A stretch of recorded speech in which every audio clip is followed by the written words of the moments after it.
During the Middle Ages, it's quite clear that people could be extremely cruel to one another. Violence ran through society like an infection. As far as crime and punishment were concerned, the brutality of the sentence increased with the severity of the offence, and as we know, when it came to the style of punishment, the medievals were nothing if not inventive. So let's travel back to the Middle Ages and take a look at gibbets, pilgrims, cages, chains, and bullock skin. Welcome to Medieval Madness.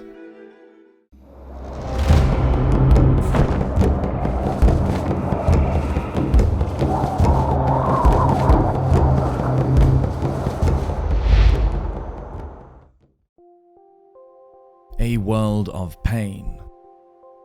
The meaning of torture is not easy to describe. Perhaps the best and most concise definition is the one given in 1755 by Dr. Johnson when he first published his famous dictionary. In it, Johnson described torture as, quote, "torment judicially inflicted, pain by which guilt is punished or confession extorted." In the early Middle Ages, as Christianity began to spread across Western Europe, the Church was outspoken about its disapproval of torture, perhaps remembering how many early Christians had died while suffering its agonies during the time of the Roman Empire. Pope Nicholas I sent a letter to Prince Boris of Bulgaria in 866 giving his opinion on the matter.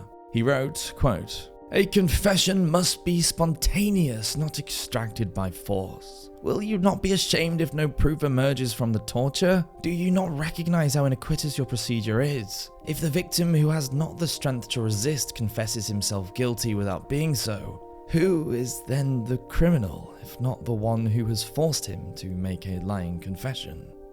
Trials took place between the accuser and the person accused in front of a supposedly unbiased judge. Of course, both parties swore that they were the one telling the truth. Perjury was regarded as a sin that would be punished by God. But it didn't take long for criminals to realize that being held accountable in the next life meant absolutely nothing here on earth. So because people tell lies to get themselves out of trouble, there was the trial by ordeal. There were several different types of these tests, from the easy one, where the two adversaries had to stand with their arms outstretched in front of a crucifix, the winner being the one who could keep it up the longest, to picking up a red-hot bar or sticking your hand into boiling water in the belief that God would protect the innocent party from injury. By the early 13th century, the Pope banned trial by ordeal and brought in the dreaded Inquisition. The reason? Well, the Albigensian Crusade had begun as the Catholic Church began to systematically wipe out the Cathars in the south of France. As far as the Catholic Church was concerned, the Cathars were a heretical sect who needed to either be converted or rooted out. It meant that prisoners who refused to confess their heresy could now be taken to a torture chamber and subjected to all manner of horrors. The medieval Inquisition's torture of choice varied from country to country. In northern Italy, it was the strappado, in which the victim's hands were tied behind their back, and they were suspended by a rope fastened to the wrists. This usually resulted in the dislocation of the shoulders. Weights might even be hung on the body to increase the effect and intensify the pain. It was likely carried out in short bursts, as leaving the prisoner in this stressed position for too long would result in death. Cruel and unusual.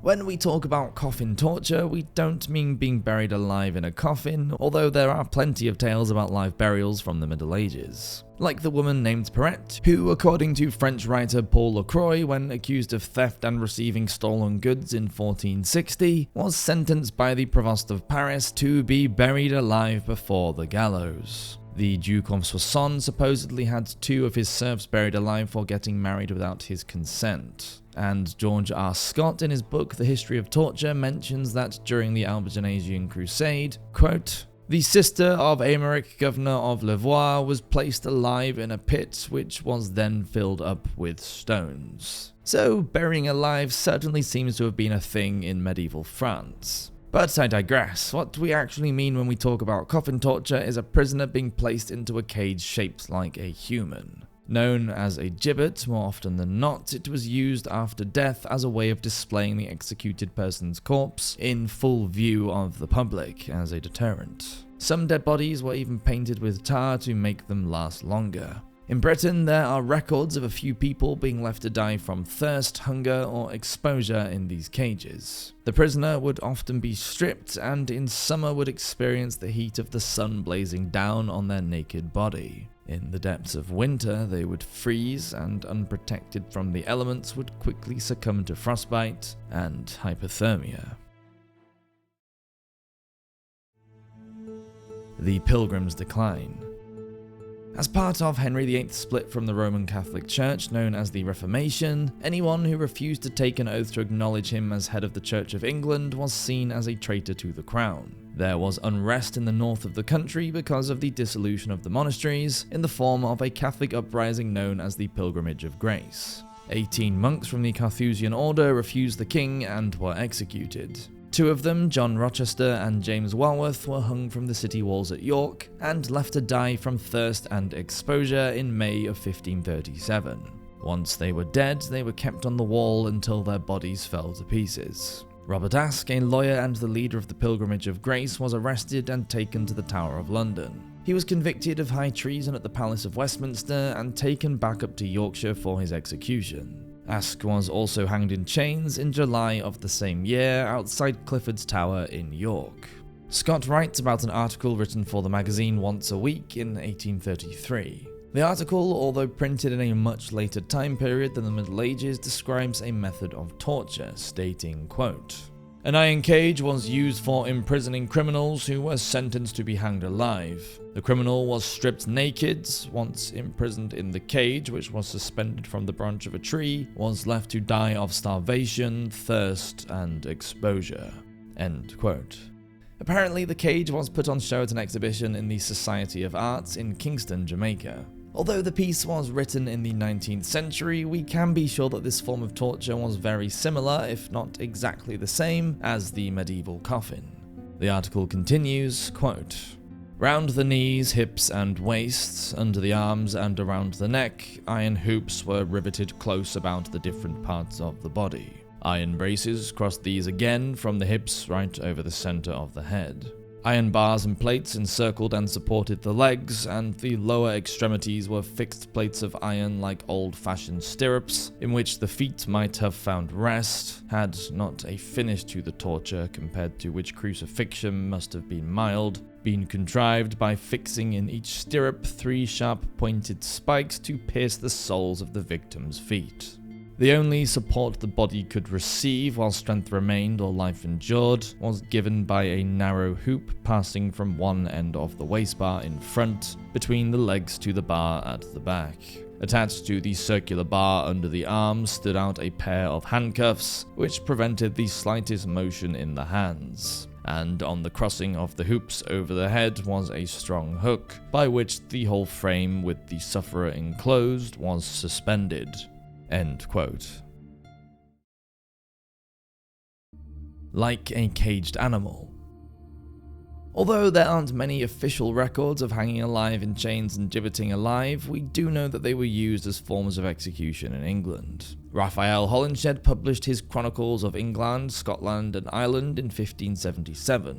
The book is said to be the first comprehensive printed history of England written as an uninterrupted narrative. In it, he notes that, quote, "If he be convicted of wilful murder, done either upon pretended malice or in any notable robbery, he is either hanged alive in chains near the place where the fact was committed, or else upon compassion taken first strangled with a rope, and so continueth till his bones consume to nothing."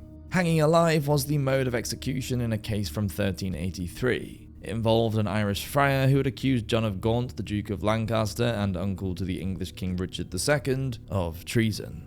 According to Holinshed, quote, "Lord Holland and Sir Henry Green, knight, came to this friar, and putting a cord about his neck, tied the other end about his privy members, and after hanging him up from the ground, laid a stone upon his belly, with the weight whereof and force of his body withal, he was strangled and tormented, so as his very backbone burst in sunder therewith, besides the straining of his privy members. Thus, with 3 kinds of tormenting, he ended his wretched life. On the morrow after, they caused his dead corpse to be drawn about the town, to the end it might appear he had suffered worthily for his great falsehood and treason. The publication Notes and Queries quotes the 16th century writer Henry Chettle as saying, quote, "Whereas before time there was extraordinary torture, as hanging wilful murderers in chains." John Whitfield, the notorious highwayman, was, quote, "gibbeted alive on Barrack, a hill outside Carlisle, about the year 1777. He hung for several days till his cries were heartrending, and a male coachman who was passing that way put him out of his misery by shooting him." And it wasn't just the English who hanged criminals up on the gibbet. The English writer Fynes Moryson, who spent most of the 1590s travelling around Europe, later wrote a multi-volume itinerary. He came across a criminal who had been hanged alive in Germany. He noted that, quote, "In Landau I did see a malefactor hanging in iron chains in the gallows, with a massive dog hanging on each side by the heels, as being nearly starved. They might eat the flesh of the malefactor before himself died by famine, and at Frankfurt I did see the like punishment of a Jew."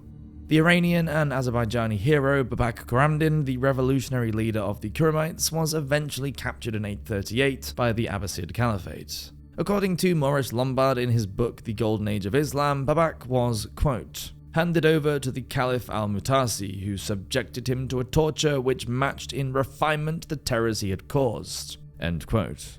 Apparently Babak had led his rebel forces, quote, "disrupted the whole of Iran and part of Mesopotamia, pillaging caravans, hampering trade, and immobilizing several armies of Turkish mercenaries sent to fight him. So his hands and feet were cut off. He was paraded through Baghdad on an elephant bearing a placard with a list of his crimes. He was sewn into a fresh bullock's skin with the horns on a level with his ears to ensure that his head was gradually compressed as the skin dried out. And he was strung up on the gibbet in this state until he died." Thank you so much for watching this episode of Medieval Madness. Please do subscribe to the channel if you enjoyed this video, as it does really help us out. Cheers everyone, see you in the next video.